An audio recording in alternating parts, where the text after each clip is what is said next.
మంచిర్యాల జిల్లా బెల్లంపల్లి పట్టణంలో బీజేపీ ఎన్నికల ప్రచారంలో భాగంగా నిర్వహించిన రోడ్ షోలో పార్లమెంట్ అభ్యర్థి గోమాస శ్రీనివాస్, మంచిర్యాల జిల్లా అధ్యక్షులు రఘునాథ్ పాల్గొని ఓటర్స్ ని ఓట్లు అభ్యర్థించారు. అనంతరం నిర్వహించిన పార్టీ సమావేశంలో వారు మాట్లాడుతూ కేంద్రంలో బీజేపీ ప్రభుత్వం చేసిన అభివృద్ధి సంక్షేమ కార్యక్రమాలకు ప్రజలు ఆకర్షితులై ఉన్నారని, రానున్న పార్లమెంట్ ఎన్నికలలో 370 సీట్లు కైవసం చేసుకోబోతుందని, అందులో పెద్దపల్లి పార్లమెంట్ కూడా ఉంటుందన్నారు. ఒక్క అవకాశం ఇస్తే బెల్లంపల్లి నియోజకవర్గంతో పాటు పెద్దపల్లి పార్లమెంటే రూపురేఖలు మారుస్తానని హామీ ఇచ్చారు. సింగరేణి కార్మికుల సొంత ఇంటి నిర్మాణ పథకం అమలు చేస్తానన్నారు. బెల్లంపల్లి నియోజకవర్గంలో నెలకొని ఉన్న ప్రతి ఒక్క సమస్యను పరిష్కరిస్తామన్నారు.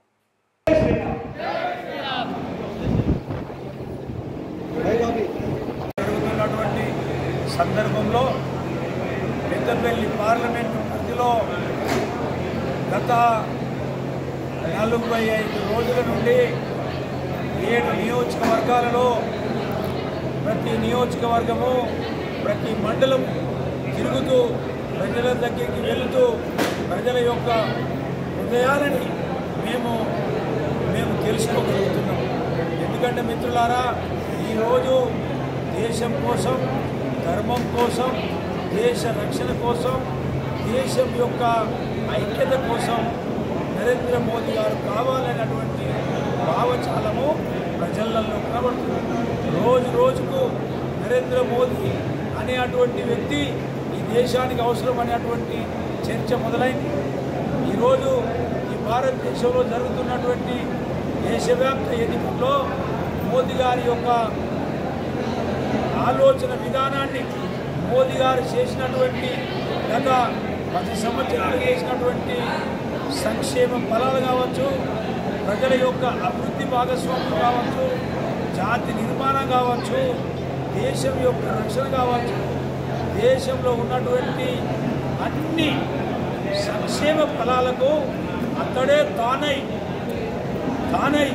దేశమంతా నిద్రపోయినప్పటికీ కూడా నరేంద్ర మోదీ గారు నిద్రపోకుండా రోజుకు 18 గంటలు ప్రజల కోసం ఆలోచించి ప్రజల కోసం సంక్షేమ ఫలాలు పెడుతున్నాడు.